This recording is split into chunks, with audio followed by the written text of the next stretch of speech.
Recording in progress.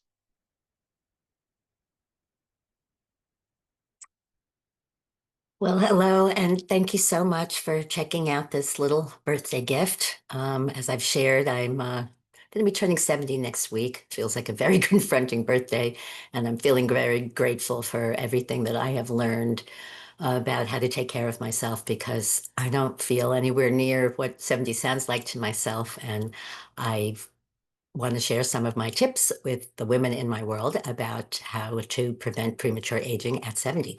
So let's dive in. Okay. Little technical issue here with our screen share. Here we go. Okay. Little disclaimer, as always, that I am not making any medical claims here. This is all for uh, education and self-care. So enjoy. So my overall truth at 70 is that I know that the body is designed to heal and regenerate, that it's a miraculous vessel that we're here to navigate our physical world in, and that it also faces wear and tear and toxicity and other challenges. And there is some level of aging and maturation, of course, that is natural. But I think that in our world, there are many factors that speed up the aging process, making it somewhat premature, and that there are these forces of either regeneration or degeneration, and we have lots of choices to make about which ones are activated for us. So we're going to dive into those, starting with what I would say is the overall most, important one, which is about cultivating our life force. We are energy beings, not merely physical beings. And in Chinese medicine and Ayurveda, we use the terms qi or prana to describe this. And cultivating that energy is really what is one of the most powerful things for supporting our regeneration. We also have the option to connect to nature, disengage from some of the technology and other energies that kind of remove us from the life force. It's also interesting to know that this energy is actually an electrical force, that we're electrical beings with cell voltage potential that can be revved up. We can think of ourselves as flashlights with batteries that run down, and the batteries can be recharged. And one of the powerful ways that we can do that is, in addition to spending time in nature, our outer world is to connect with our inner world through meditation and our higher being, which is our connection to the life force. So that's kind of an umbrella for lots of the other things that I'll be speaking about that all have the goal of cultivating our life force. And as you may know, I've been a practitioner of Ayurvedic medicine for 33 plus years. And in Ayurveda, we have a language for these things that doesn't really exist in the West. So just briefly, the element of air, the energy of air, which is called vata in Ayurveda and in Sanskrit, that is the energy that ages us because it's drying and it contributes to diminished tissue strength and uh, thinning of skin and tissues and wrinkling and many things that we associate with aging. So the balancing qualities are warm and moist and grounding. And one of my favorite tips in a practical sense, I have it here, is sesame oil, which not only conditions the skin, but I believe really seals in the life force. So Ayurveda recommends everybody give themselves a sesame oil massage every day. This is what I use every day. I have for many years. My skin is really soft. Can't say enough about that.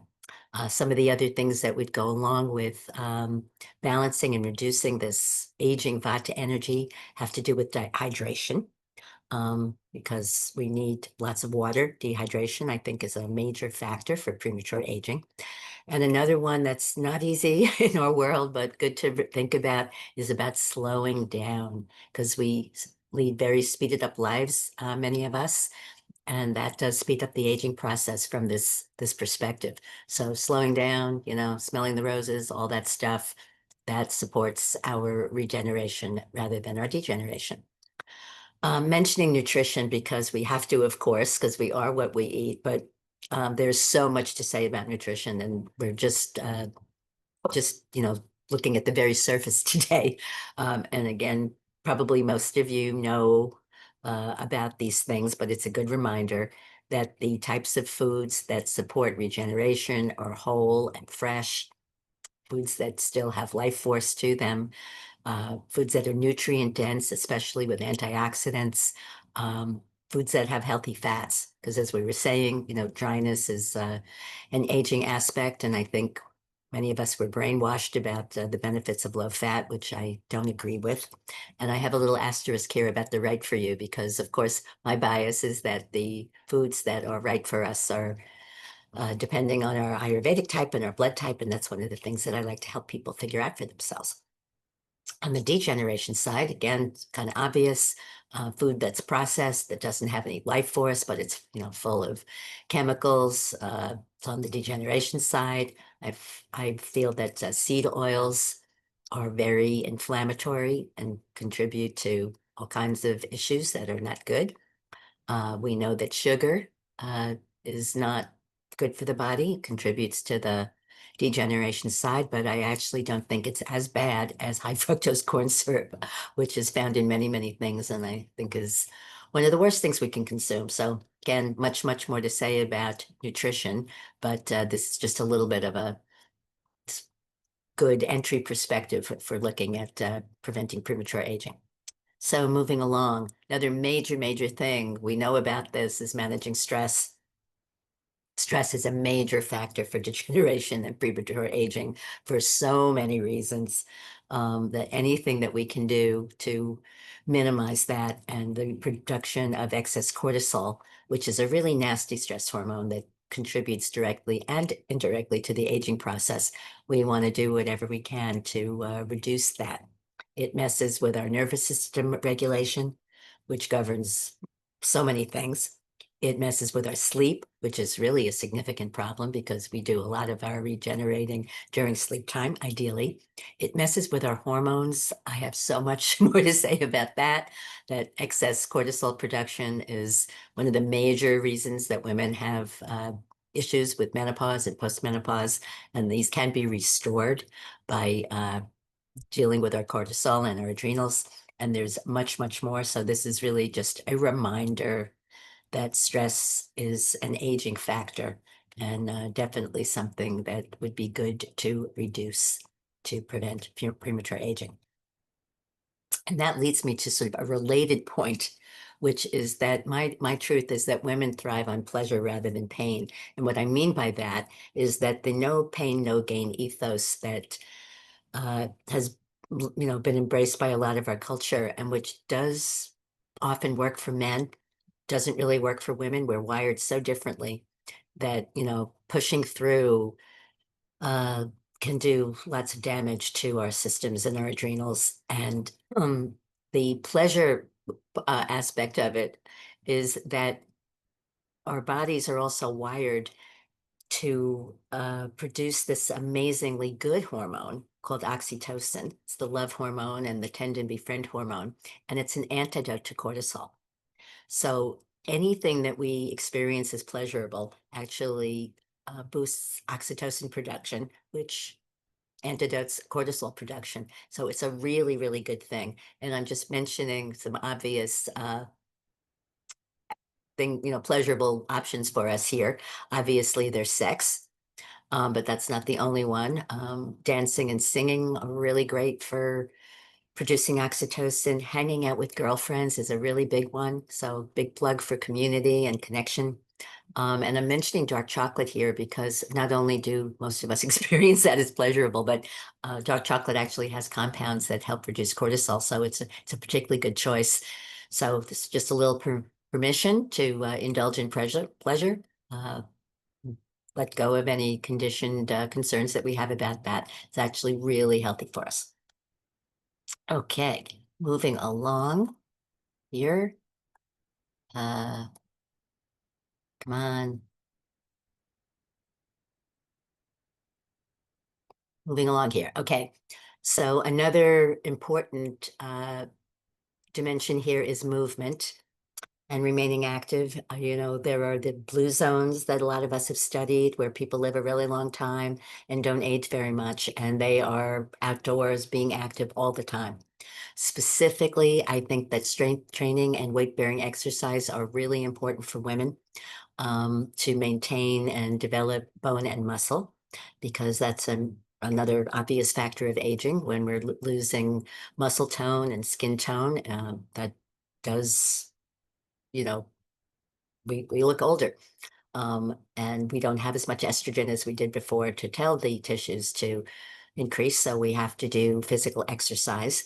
And some of the other forms of movement that are particularly valuable that I'm mentioning here are things like yoga and Tai Chi and Qigong, because not only are they really valuable for reducing stress, but they're directly powerful for increasing our life force. So movement, another really important dimension. And some lifestyle factors, just starting to wrap up, that I think probably we know about, but again, good review, that a healthy relationship with the sun, really important. I think we need some sunlight for vitamin D because that's really good for our immunity. But too much sun exposure damages the skin and definitely makes us look older. So sun protection, really important. Smoking, I think everybody should know that smoking cigarettes definitely ages us. I will confess, I was a smoker at one time. That was many years ago. This is still hanging around your life. Really good thing to consider letting go of. I mentioned sleep is really, really important because that's when the body does a lot of its regenerating. So all the things that we can do to promote sleep that we've been mentioning with some of these other tips. And then to the extent possible, we live in such a toxic world, and some of that, we can't do much about, but there's many toxins in personal care products and cleaning products that we can make different choices about. And those are also things that would be good not to expose ourselves to because they do contribute to degeneration and premature aging. And just so you know that all of these things that I've been speaking about have a very physical, biological basis. There's actually something called telomeres that are the little end caps on our chromosomes. You can think of them like the little plastic caps on a shoelace that prevent the shoelace from unraveling.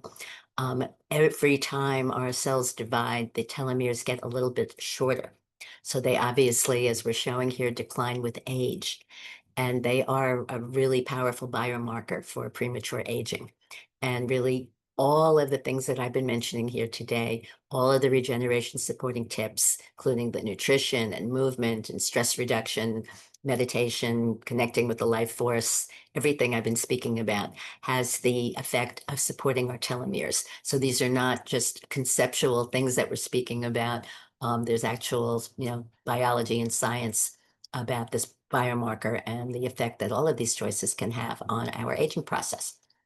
So that is what I wanted to share with you. Thank you for listening.